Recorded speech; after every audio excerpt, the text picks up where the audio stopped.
ยังพันเฮียงสบายดีห่วย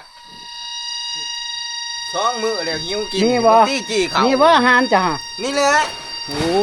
โหมันเป็นตาแสบแท้ โอ้อยู่บ้านอยู่เมืองได้กินน้ำลูกน้ำเมียดีๆงามๆ บ่มัก อยู่เขา เดี๋ยวกินดีๆบ่มักเดี๋ยว เจ้าพันแนวนี่เนาะ คนใจบ่มักดีใช่ อันนี้ผ้าหยังนี่บ่ท่านได้ติดตามได้ผ้าหยังอันต้นสอง พันต่อพันเตน โอ้พันเพิงโอ้ จะได้แต่ตอบเป็นฮัก สิเข้าเบิ่งเนาะ ว่านี่ก็บัวฮักแตนว่าเรียก เอาอีกแล้วกะหาแล้วมันมีเสื้ออะเพิงกับมิตรพวกบักไล่บ่โคตรมันแนวนี้โอ้สบายดีพ่อใหญ่ สบายดี ทักทายสบายดีตอนแรกๆทุกคน ตอนนี้เขาก็ฝ่าวเนาะฝ่าวเพราะว่า ทีมงานคนหากินเพิ่นขึ้นเนาะเพิ่นขึ้นไปประมาณ3-4 คืนแหละทุกคน แต่ว่านายพันกะยังเห็ดไห้เห็ดหน้าอยู่ผู้ดีแต่ยินหัวหน้าว่าให้ขึ้นไปรัดทีมงานคนหากินกันเลยได้ขึ้นไปรัดเนาะทุกคนเนาะว่าสิไทยหน้าบ้านกะเลยบ่ได้ไทยซ้ำส่วนหัวหน้าผู้ขึ้นทางบ้านพันใหญ่คำกึดเตยเนาะส่วนนายพันเองพี่รัดทั้งน้องแต่ทุกคนฮะตอนนี้นายพันก็มาห่อตีนผู้แล้วไปคำเลยได้คำเลย4 โมงเลยทุกคนพี่4 โมงเลยพี่ตะเวนแต่นายพานกับโบโหว่าสิฮอดจากโมงเนาะประมาณทุ่ม2 ทุ่มเลยทุกคนย้อนเที่ยงหน่อยของนายพานเนาะหรือว่าเที่ยงหน่อยทีมงานคนหากินทุกคนรุ่นก็ต่อว่านายพานสิฮอดจากโมงเนาะนี่ตอนนี้นายพานสิเริ่มขึ้นผู้แล้ว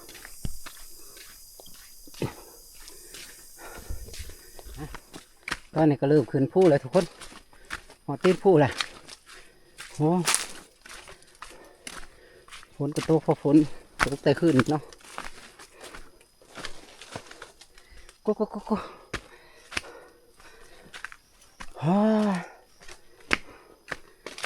ขึ้นแบบบ่ได้ตั้งใจทุกคนเลยขึ้นฝ่าวขึ้นฟังแน่ส่วนนายพานก็ฮอดลังผู้จะนายพานจะสิรายงานอีกเทื่อเนาะทุกคนโอ้ตอนนี้เรียกเวลาก่อนก็เดี๋ยวเล็กทุกคนก็เมื่อยบ่ได้พักผ่อนพอดีพุ่นตะเวนขายละโอ้มีลังผู้ละมีแต่นายพานเดียวเล็กเลยบ่ได้เศร้าเมื่อยเลยทุกคนโอ้เมื่อยพูดแหละบ่มียังในถนนหนทางกับแม่นว่าพอกันอยู่เที่ยงหน่อยทุกคนเมื่อยเดียวเล็กเลยทุกคนซ้ำเขาเกียร์4เลยนี่โอ้บ่ได้พักผ่อนบ่ได้นั่งพ่อดีบ่ทันได้กินน้ำกินในโอ้กำลังบ่ทันได้เครื่องทางนะผู้น้ำเต่าเฮาบ่ทันเครื่องทางซ้ำบ่ทันได้ความหนละหังใหญ่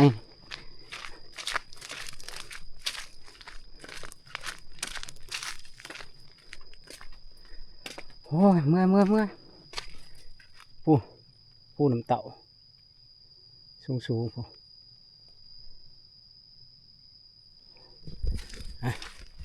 แต่ว่าสงสัยทีมงานคนหากินมานบักเวอเนาะทุกคนบักเวอก็ย่านบักทอกพูดละเพื่อจะได้โทรหาหัวหน้าแว่นเนาะเป็นโทรหาหัวหน้าแว่นก็เลยให้ข่าวนายพานอยู่พี่ทางน้องแตะพี่ก็เลยเพิ่นให้ข่าวเลยกะเขาก็ว่าสิวานเขาวานน้ำเนาะเพิ่นให้ข่าวว่ายานว่าทีมงานบ่พานเฮี้ยงกับพานใหญ่แหละทำบักเวอบักทอกก็เลยอยากไปหับเพิ่นเนาะตอนนี้เขากับว่าท่านในเครื่องทางทุกคนเลยแต่ว่าก็เลี้ยวเห็นผู้น้ำเต่าบ่แหละผู้รุ่นกันต่อว่านายผ่านสหอดเที่ยงน่ะหน่อยจังมุงตอนมาหอดดัน ขาเนาะทุกคนนี่บอลเพิ่นเคยพักอยู่แล้วโอ้มีคนมาพักได้เนี่ยสงสัยเพิ่นออกไปลัดเนื้อเลยเนาะนี่ดิมุงเพิ่นพอห่มเพิ่นเนาะทุกคนมุงเพิ่นพอห่มเพิ่นมาคล้ายๆว่าแต่ละปีเนาะหอนย่ามล่าเนื้อหรือว่าย่ามมันนั่นเพิ่นกะ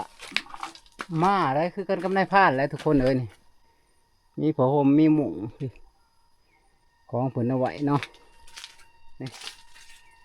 ของเพิ่นหมอหนึ่งหมอเพิ่นเนาะโอ้มีเทิงวีเทิงแหวนเพิ่นเด้ออะอันนี้ก็คือทางผ่านเขาเนาะก็เลยโบแมนว่าเขามาเบิ่งของเพิ่นนั่นนี่ทางผ่านเขาก็เลยให้เบิ่งทุกคนเลย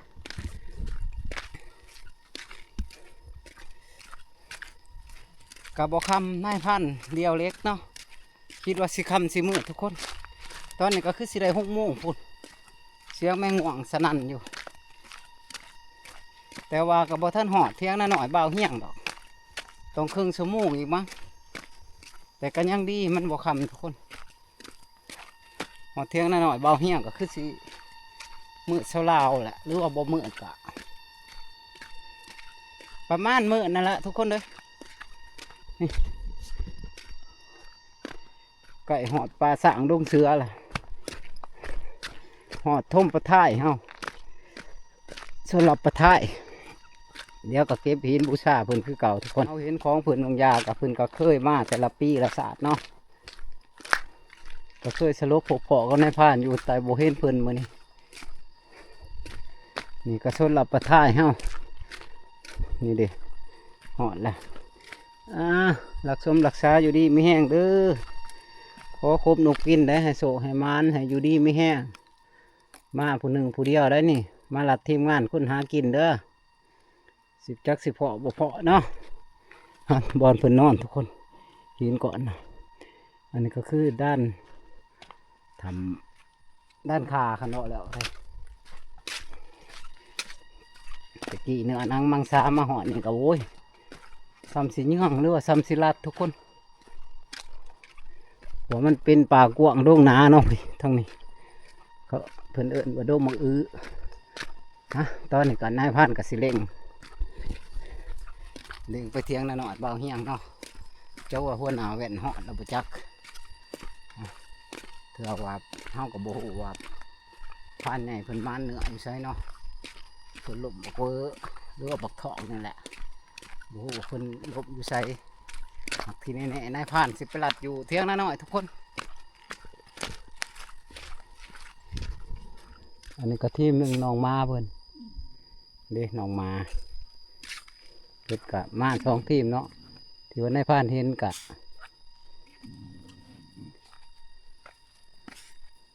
อีกทีมหนึ่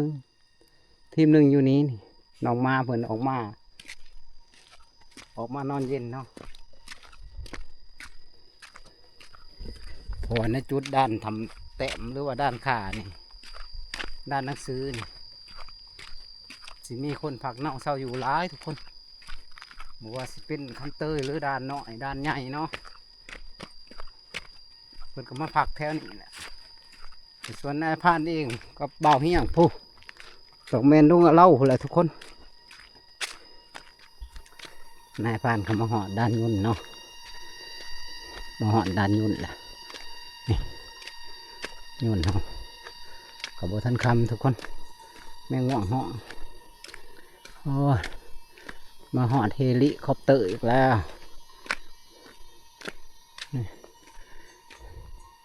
ปีคักนี่เฮลิคอปเตอร์สมัยโบราณตะกี้ทุกคนเพิ่นว่าด้านนู้นเนาะ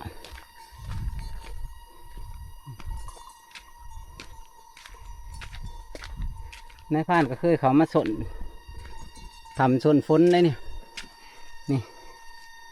นี่สนฝนได้นอนได้นี่ทานโคมทานไฟฉายเขาส่งก่อนกับว่ามีแนวห้องนี้มีแค่จุดเดียวนี่ก็ยังบ่ได้ขวมได้ง่ายเลยทุกคนเพิ่นแบ่งครึ่งต่อครึ่ง น้ำหนักถ่ายกับน้ำห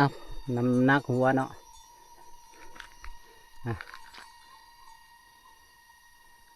หากเวลาอยู่กับเสียวอยู่นี่มีคนดังฟืนดังไฟหนึ่งเขาหนึ่งน้ำหรือว่าสนฝาสนฝนเนาะนี่อันนี้กระป๋องน้ำนุ่มต้มกาแฟเขานี่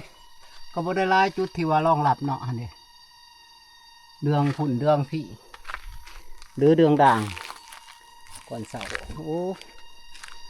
งัวกับมักมะข่ายมักบกแถวนี้แหละ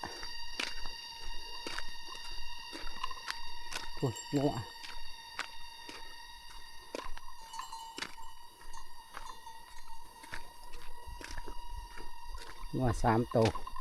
แต่หมูงัวฟูงัวอยู่ข้างในพุ่นตอนนี้ก็นายพรานก็สิเร่งด่วนพุ่นแหละเถียงน้อยบ่เฮียงเนาะอีก20 นาทีคือสิฮอดทุกคนตอนนี้เราก็มาหอดเทียงพานเฮียงเนาะเดี๋ยวทีมงานเฮาทุกคนเฮ็ดครัวแบบนี้ก็คล้ายอยู่เฮ้ยเฮาสิบ่ได้ตกไล่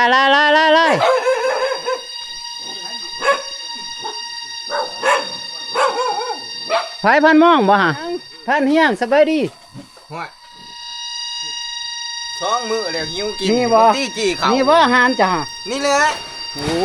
โหมันเป็นตาแสบแท้ โอ้อยู่บ้านอยู่เมืองได้กินน้ำลูกน้ำเมียดีๆงามๆ บ่มัก หิวเขา เดี๋ยวกินดีๆบ่มักแนว เจ้าพันแนวนี่เนาะ คนใจบ่มักดีใช่ไหม